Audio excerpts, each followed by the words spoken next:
আমরা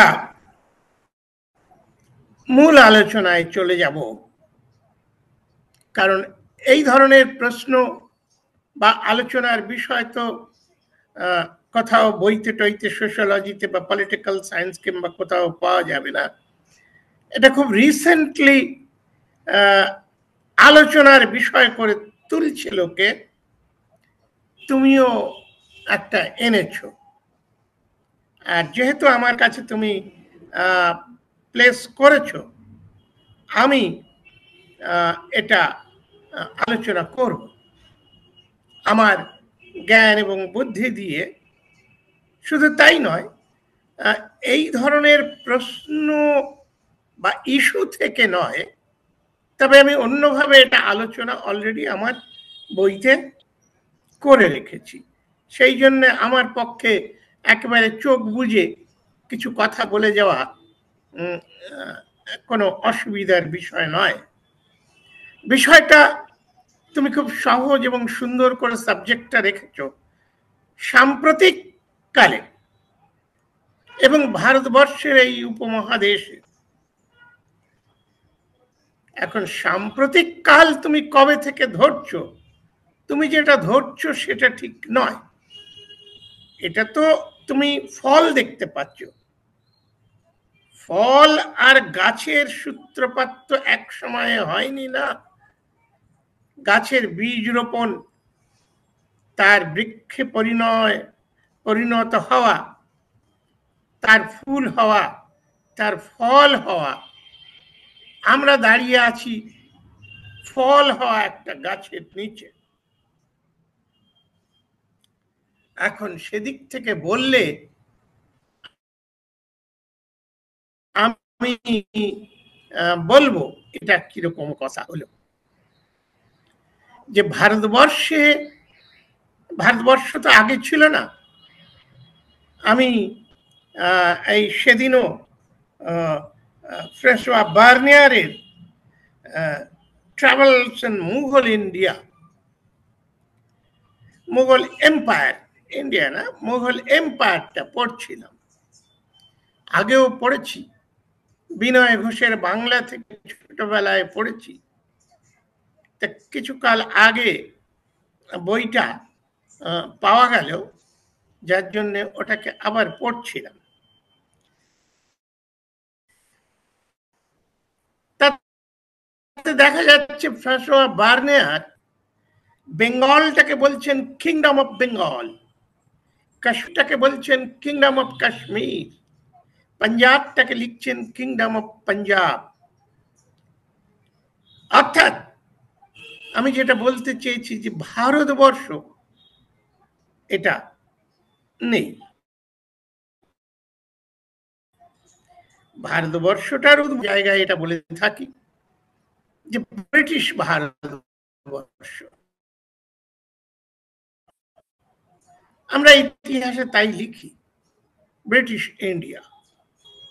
এই ভারতবর্ষে কত রকম সম্প্রদায়, আমি যেহেতু আজকে সাম্প্রদায়িক একটা অসদ্ভাবের বিষয় আলোচনা, সেহেতু আমি বলবো না যে মুঘলরা কিংবা পাঠানরা মুসলিম ছিল, এই মানে বিদেশি একটা আলাদা ধর্মের। আমি পরিষ্কার তাদের মুঘল এম্পায়ার না বলে বলবো এই সাম্প্রদায়িক, যে ওগুলোকে ভারতবর্ষের ঐতিহাসিকেরা, এতকালের ঐতিহাসিকেরা, এখন টার্মিনোলজি এবং ব্যাখ্যা ইত্যাদিও চেঞ্জ হয়ে যাচ্ছে।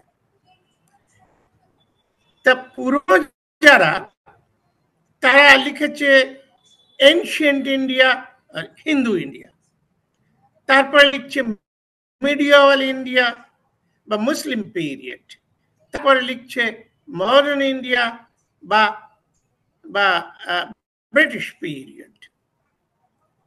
আমি এ থেকেই সূত্র নিয়ে বলবো যে একটা জিনিস এর মধ্যে উধাও হয়ে রয়েছে, সেটা খুব বেসিক এবং বড় ব্যাপার। এটা হচ্ছে বুদ্ধিস্ট ইন্ডিয়া বা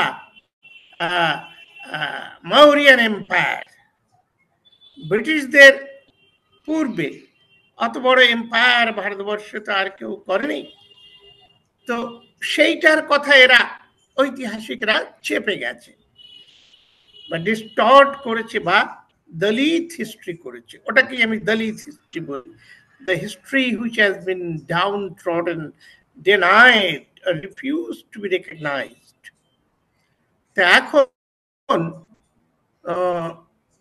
এই যে বুদ্ধিস্ট এসেছে,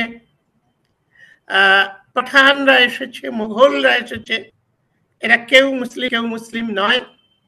তারপর ইংরেজরা এসেছে যারা ক্রিশ্চিয়ানিটির দ্বারা, ফ্রেঞ্চ এসেছে, পর্তুগিজরা এসেছে, ধর্মীয় সম্প্রদায় বা সাম্প্রদায়িকতাও আছে, কিন্তু রাজত্ব চলেছে হাজার বছরের। ভারতবর্ষে ওই যে ডাউন ট্রডেন বা 90% সেই 90% অবস্থা কিন্তু অপরিবর্তিত রয়েছে। বুদ্ধিস্ট পিরিয়ডে আমরা সর্ববৃহৎ এবং প্রথম বিশ্ববিদ্যালয়, আর ওদের বৌদ্ধ বিহারগুলো সে সম্রাট অশোকের 80,000 হোক,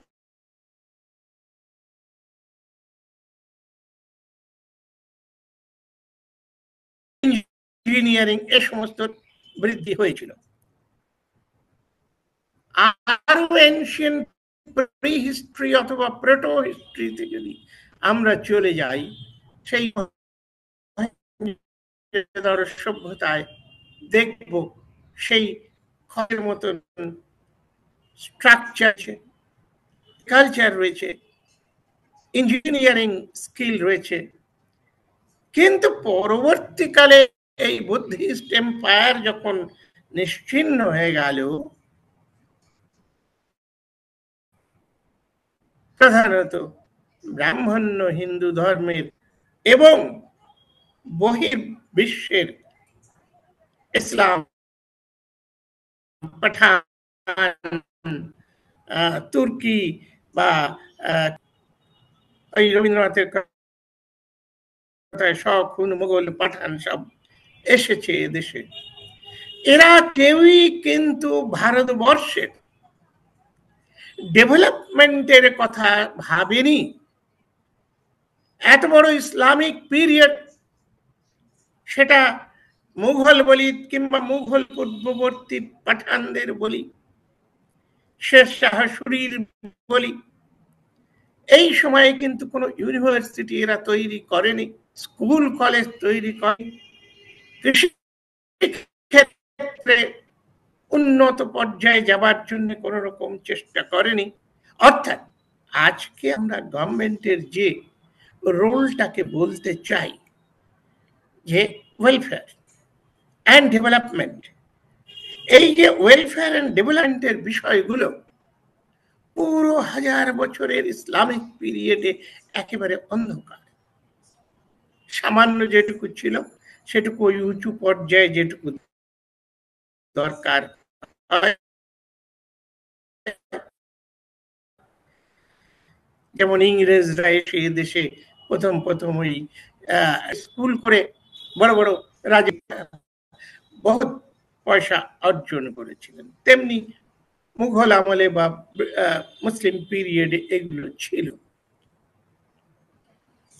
শিখরা ছিল পাঞ্জাবের দিকে, কোথাও দেশের, তাদের রাজ্যের, তারা তো দেশের কথাটা তখন ভাবেনি, তাদের নিজ নিজ রাজ্যের এই যে ডেভেলপমেন্টাল যে কাজ, সেইগুলোর দিকে কোন রকম দৃষ্টি বিশেষ দেয়, যার ফলে ওই সাবেকি কৃষিকাজ, সাবেকি উপায়ে কারখানা, সেই 7টার সময় বার্নিয়ার পড়ছিলাম, যে কারখানার লোকগুলো শ্রমিকেরা 7টায় বাড়ি থেকে ওই কারখানায় ঢোকে, কারখানা শব্দটা বার্নিয়ার লিখছেন, আর সেই 7টা 8টার পরে সন্ধ্যের পরে তারা বাড়ি ফিরে যাচ্ছে সারাদিনের ক্লান্তি নিয়ে, সামান্য কিছু সাবসিস্টেন্স মাত্র পায়। কৃষকদের কথা তো ভয়ঙ্কর ভাবে লিখেছেন যে কৃষকদের চোখ থেকে গড়িয়ে পড়া অশ্রু ক্রিস্টালাইজড হয়ে মণিমুক্তার আকারে সম্রাটের মুকুটে বা আমির ওমরাহদের মুকুটে শোভা পায়। এবং উনি বলছেন there is no middle class, we all 90% below poverty level and ওই যে 4-5% তারা হিন্দু হোক, মুসলিম হোক, বুদ্ধিস্ট, তখন ওনার সময়ে দেখতে পাননি, বুদ্ধিস্টদের কথা বলেছেন যে ওদের আর দেখা যায় না, শোনা যায় মাত্র। তাহলে এই যে অবস্থাটা, এই অবস্থাটা কিন্তু ব্রিটিশদের শেষ সময়ে একটা বিরাট পরিবর্তনের দিকে এগিয়ে গেল।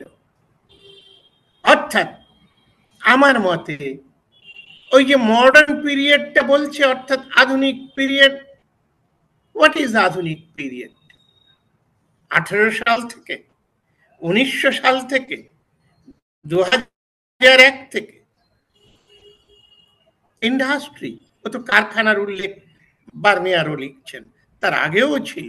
সম্রাট অশোকের আমলে অত সুন্দর সুন্দর পিলার তৈরি করেছে, কারখানা ইত্যাদি তো ছিল।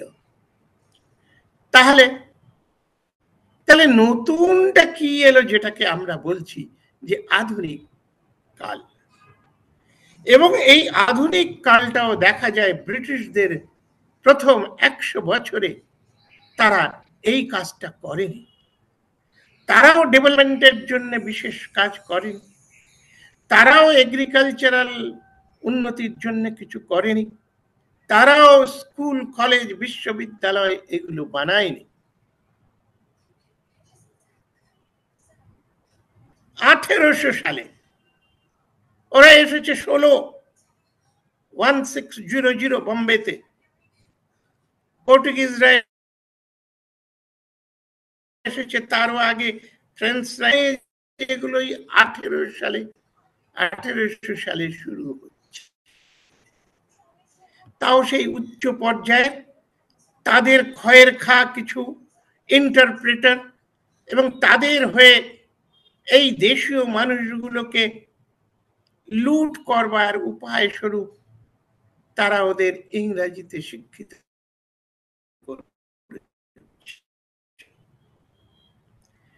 যারা ব্রিটিশ হবে, গায়ের রঙে ভারতীয়,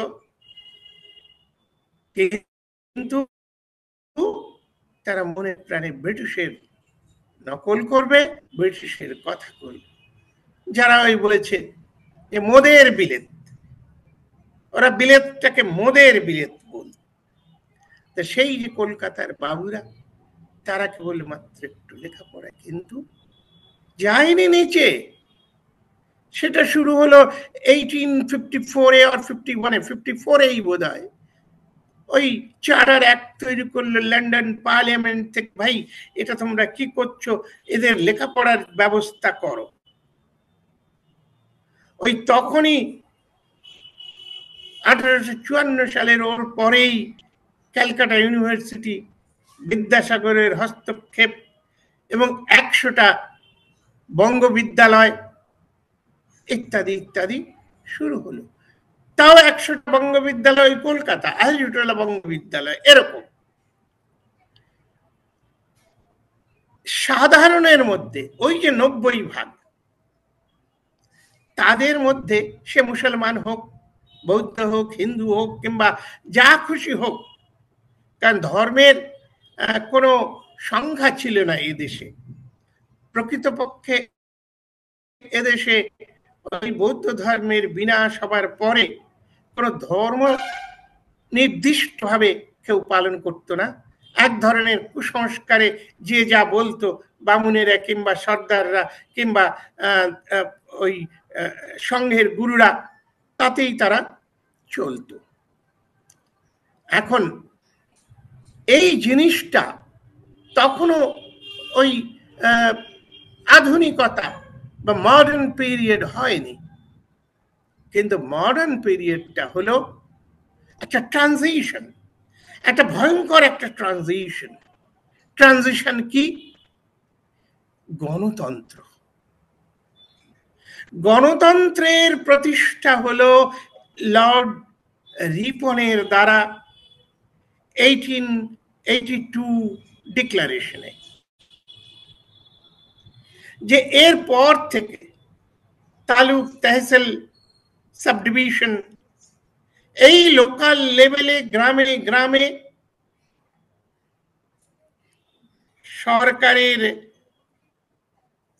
পরিচালনা করবে গ্রামের মানুষেরা, যারা ট্যাক্স পেয়ার, গ্রামের যেই হোক, যে জাতের বা যে কমিউনিটির হোক, তার ভোটে নির্বাচিত হয়ে সে সরকার চালাবে। এটাকে ইংরেজিতে বলা হয় লোকাল সেলফ গভর্নমেন্ট। আর রাজতন্ত্র নয়, এবারে শুরু হলো লোকাল সেলফ গভর্নমেন্ট, অর্থাৎ গণতন্ত্র। না, এখানে কি করে দেখা গেল যে এই যে গ্রামের লোকগুলো হঠাৎ সরকারি কাজের অধিকার নিয়ে সরকারি কাজ করবে, হোক একেবারে শুরুর লেভেলে। প্রথমে তো জন্মেই শিশু আর MA পাস বা ডক্টরেট হয় না, সে তো শিশুর লেভেলেই শুরু করবে। সেই শুরু হলো সেই গ্রামের লেভেলে লোকাল সেলফ গভর্নমেন্টে।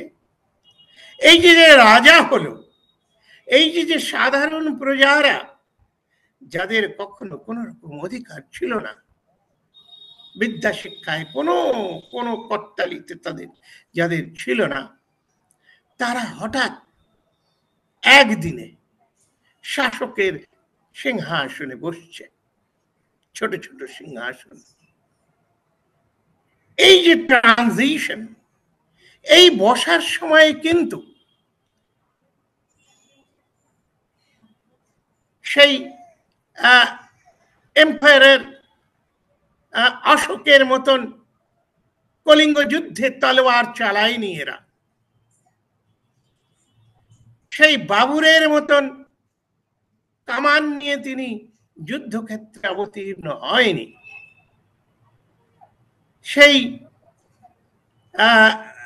হলদিঘাটির রানা প্রতাপের মতন চৈতকে চড়ে তলোয়ার খুলে যুদ্ধ করতে নামেনি। অথচ এরা রাজ সিংহাসনে বসছে, রাজত্ব করতে বসছে।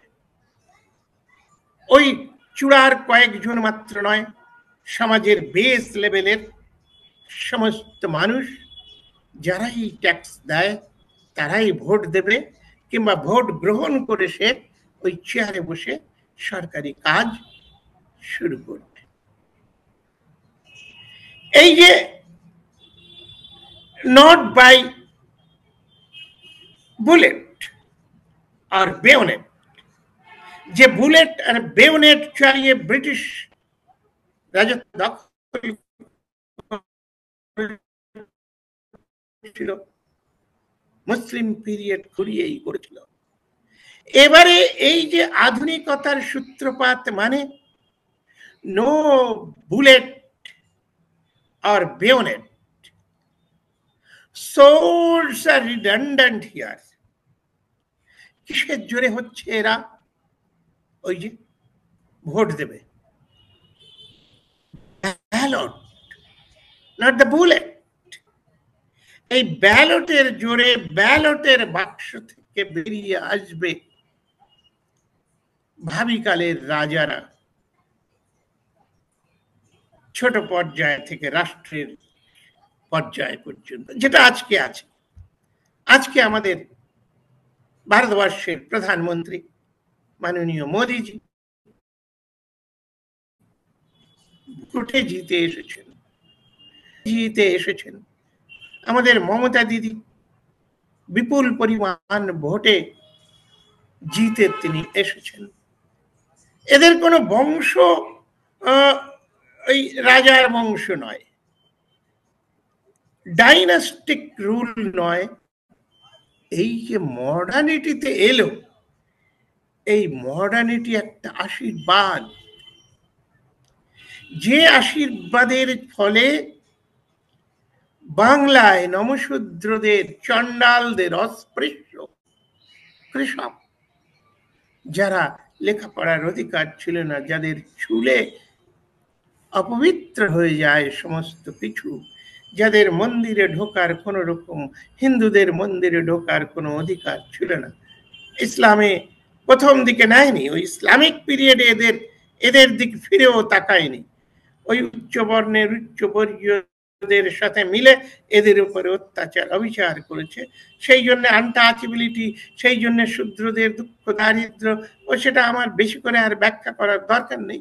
আমি প্রথমে ওই পয়েন্টে আসছি যে ওই কোনো সময় এদের জন্য কেউ করেনি, কিন্তু ইসলাম যখন আর পাওয়ারে নেই, তখন এই 1700-1800 সালের পর থেকে এরা আবার এদের আশ্রয় দিয়েছে। কারণ ওই যে ভোট দেবে, যারা ভোট দিচ্ছে তারা ক্ষমতাশালী,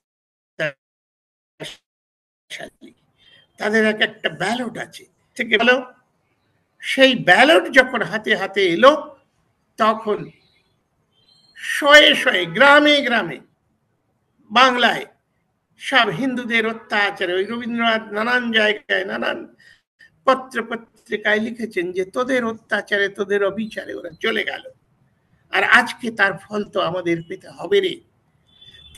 এই যে চলে গেল, বাংলাদেশে আজকে কয়েক কোটি মুসলমান, এরা তো আরব ইরানের নয়, ওই কেউ মন্ডল, কেউ চৌধুরী, কেউ বিশ্বাস, কেউ এইসব। সুতরাং এই যে গণতান্ত্রিক বা এই যে আধুনিকতার এই ভোট যুদ্ধের হাতিয়ার যেদিন থেকে শুরু হলো লড়াই, আর এই লড়াই মানে একেবারে সাধারণ লোকটা চলে এলো, যেটা আমি বলছিলাম যে এই নেড়ে চণ্ডাল, অস্পৃশ্য কৃষক, দরিদ্রের ঘর থেকে মুকুন্দ বিহারী মল্লিক 1938 সালে বাংলার মন্ত্রী,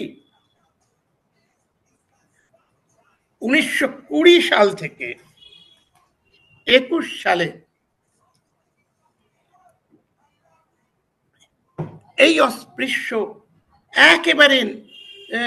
একেবারে যারা কোনো অস্তিত্বহীন সমাজের, তারা অ্যাডভোকেট বিশ্বদেব দাস 1920 সালে ওই act of government of India, act of 1919 ধারায় প্রথম আইনসভায় ঢুকছেন। তারপরে 4-5-6 জন, আমি নামে যাচ্ছি না। বিষয়টা হচ্ছে এই যে কোথা থেকে কোথায় উত্তরণ। 38 সালে মুকুন্দ বিহারী মল্লিক বাংলার প্রথম প্রধানমন্ত্রী ফজলুল হকের সঙ্গে মন্ত্রী। তারপরে নাজিমউদ্দিনের সময় একটা বরিশালের লোকাল প্লিডার, যাকে খুব গৌরবজনক একটা নাম দিয়েছিল যোগেন আলী মোল্লা, সেই আধা মোল্লা, আধা নমো, আধা চণ্ডাল, অর্থাৎ যাকে কেউ নেয় না, সেই মুকুট নিয়ে মাথায় তিনি শুধু বাংলার মন্ত্রী হননি, ল মিনিস্টার হননি, 1946 সালের অক্টোবর মাসে ভারতবর্ষে পণ্ডিত নেহরুর যে মন্ত্রিসভা, সেই মন্ত্রিসভায় তিনি ল মিনিস্টার। ডক্টর আম্বেদকর তো ছোট একটা ভারতের ল মিনিস্টার, জগন্নাথ মন্ডল এই অস্পৃশ্য বাংলার লোকাল প্লিডার হতো, ওনাকে সম্মানের সঙ্গে অ্যাডভোকেটটাও বলতো না, বলতো লোকাল প্লিডার।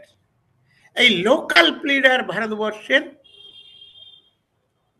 ল মিনিস্টার হয়ে গেলেন। তাহলে এটা কি করে হচ্ছে? This is the blessings of democracy, this is the blessings of democracy. কিন্তু আমাদের ফিজিক্সের একটা ল সবসময় মনে রাখা উচিত, যার ভালো দিক আছে তার নেগেটিভও আছে। এই নেগেটিভটাই হচ্ছে আজকের আলোচ্য বিষয়। এই জন্যেই যে এই যারা কোনো অধিকার নেই, কিছু নেই, তারা আজকে সমান সমান মানুষের অধিকার দাবি করছে। তারা সমান সমান পর্যায়ে যে संख्यानुपातिक, जिसकी जितना संख्या भारी उसकी उतना भागीदारी, আর ভোট দিয়ে সেই ভাগীদারি পূরণ করে নিচ্ছে।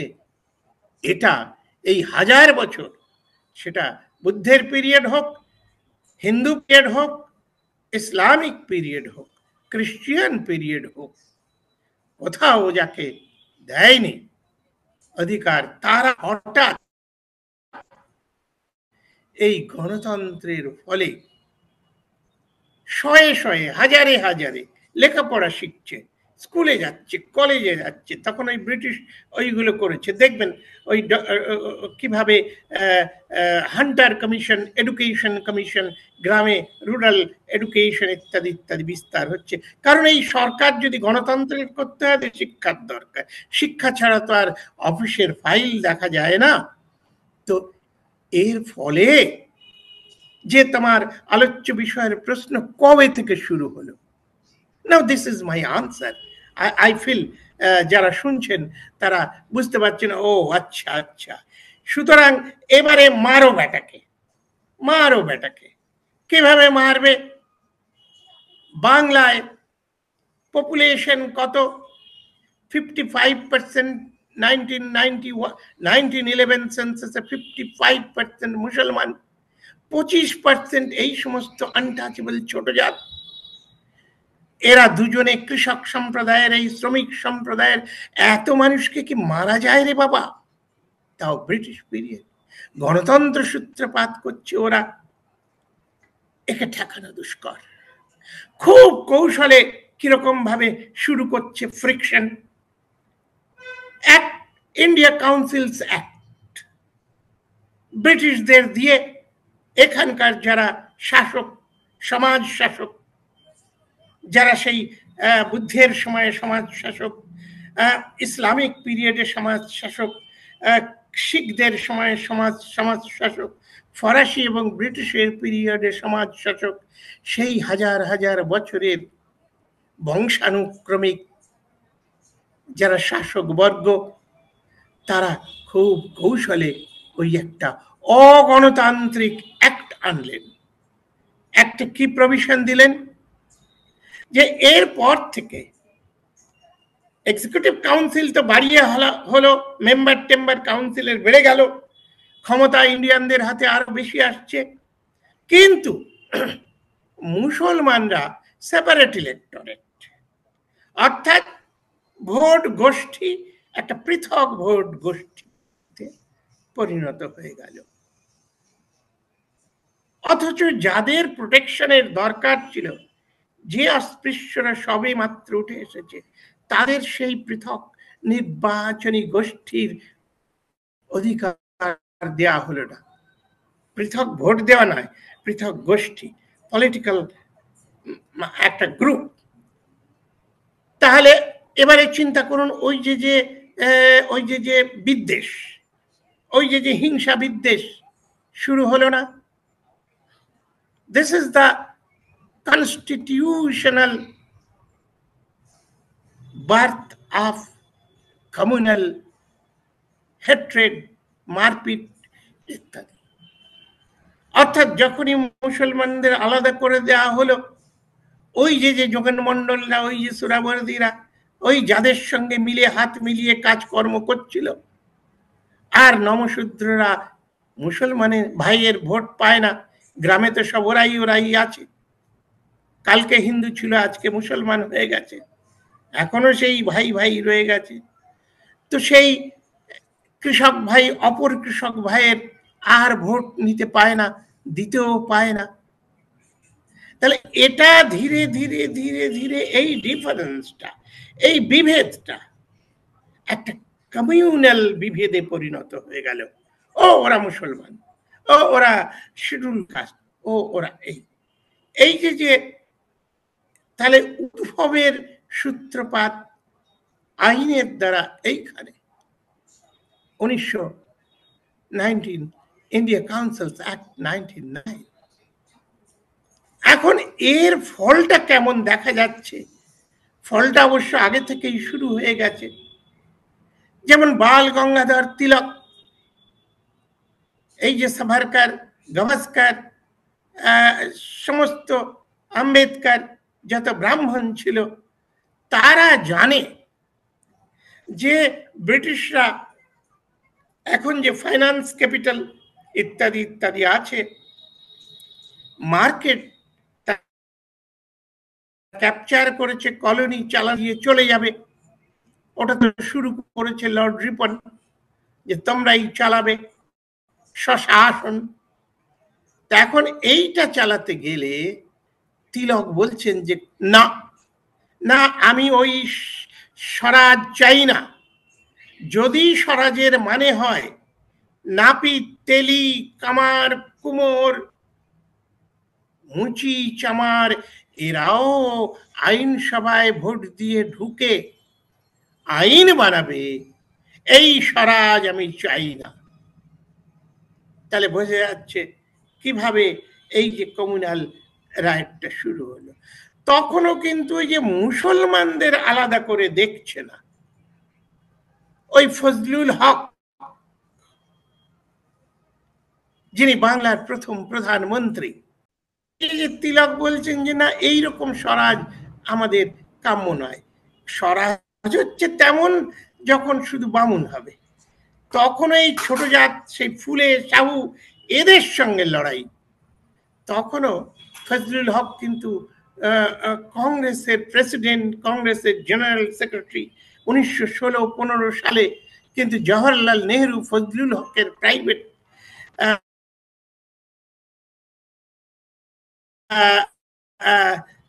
Political adviser. দেখবেন যে ওদের মধ্যে কোনো ডিফারেন্সটা নেই। এই ডিফারেন্সটা পরবর্তীকালে হয়েছে যেহেতু এরা আবার ওই যোগেন মণ্ডলকে নিয়ে মন্ত্রী বানাবে, এরা আবার যোগেন মণ্ডলের কাছে ভোট নিয়ে দাঁড়াবে, প্রধানমন্ত্রী হবে বাংলার আর ওই ভারতবর্ষের, ইত্যাদি ইত্যাদি। সুতরাং এই গণতন্ত্রের যে অভিশাপ, সেই গণতন্ত্রের অভিশাপটাই হচ্ছে আজকে এই কমিউনালিজম, এই হিংসা, এই দেশ।